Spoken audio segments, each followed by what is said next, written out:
ආයුබෝවන්. අද අපි ඔබ අරගෙන යන්නේ අට්ලාන්ටික් සාගරයේ සැඟවුණු ලොව බිහිසුණුම මරණ උගුලකට. ඇමරිකාවේ ෆ්ලොරිඩා ෆෝටෝ රිකෝ සහ බර්මියුඩා දූපත් යා කරමින් මැවෙන මේ අద్භූත කලාපය ලෝකයේ හඳුන්වන්නේ යක්ෂයාගේ ත්‍රිකෝණය කියලා. පසුගිය වසර 100 ඇතුළත මේ කලාපයේදී ගුවන් යානා සහ නෞකා දහස් ගණනක් කිසිදු සලකුණක් ඉතිරි නොකර අතුරුදහන් වෙලා තියෙනවා. අද අපි ගවේෂණය කරන්නේ විද්‍යාවට පවා විසඳන්න බැරි වුණු මේ මාරාත්මක නිර්දීයවරේ සැඟවුණු සැබෑ රහසයි.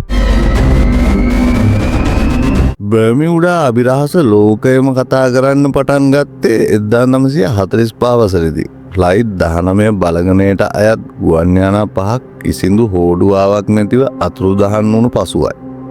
ඔවුන් සෙවීමට ගිය තවත් විශාල යානාවක් පවා ආපසු පැමිණියේ නැහැ.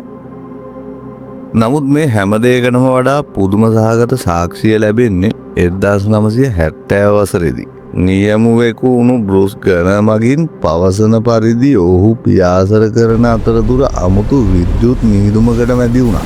ඒ මීදුම ඇතුළේදී ඔහුගේ මාලිමාව පිස්සුවෙන් වගේ කැරකෙන්න පටන් ගත්තා. අමුතු දේ නම් සාමාන්‍යයෙන් විනාඩි 75ක් යන ගමනක් අවසන් කිරීමට ඔහුට ගත වුණේ විනාඩි 47ක් පමණයි.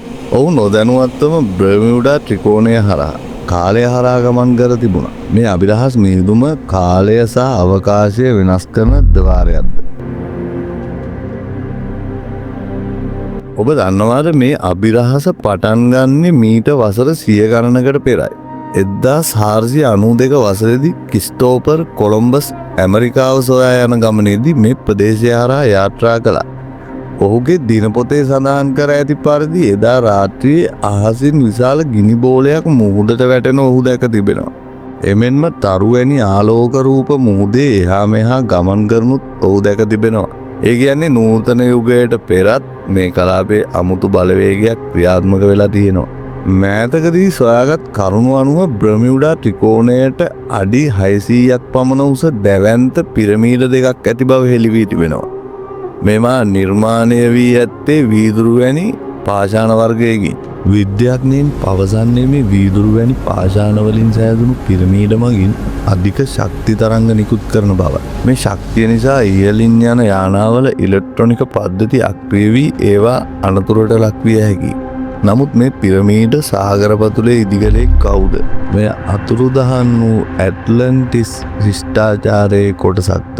විද්‍යාවෙන් මේකට දෙන තවත් උත්තරයක් තමයි මිතේන් වායුව. මුහුදු පතුලෙන් එකවරම මතුවන යෝධ මිතේන් බුබුලු නිසා නැව් එකවරම ගිලී යා හැකි බවයි.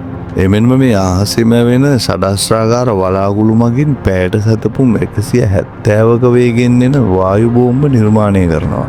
නමුත් මේ කිසිදු මතයකින් කිසිම සොන්මුන් කැබැල්ලක් හමු නොවීම පැහැදිලි කළ නොහැකි. තවත් පිරිසක් විශ්වාස කරන්නේ බර්මියුඩා ත්‍රිකෝණය යනු පිටසක්වල ජීවීන් විසින් මිනිසුන් පැහැර ගන්නා ద్వාරයක් බවයි. බර්මියුඩා ත්‍රිකෝණය අදටත් ලෝකයට විසඳිය නොහැකි මාරාන්තික පෙහෙලිකාවක්. එය ස්වභාව දහමේ අමුතු ක්‍රියාවක්ද? නැත්නම් අපිට නොපෙනෙන වෙනත් බලවේගයක්ද?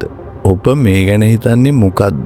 ඔබේ අදහස පහලින් කමෙන්ට් කරන්න. තවත් මෙවැනිම අභිරහස් වීඩියෝවකින් නැවත හමු වෙනතුරු ඔයාලා හැමෝටම සුබ දවසක්.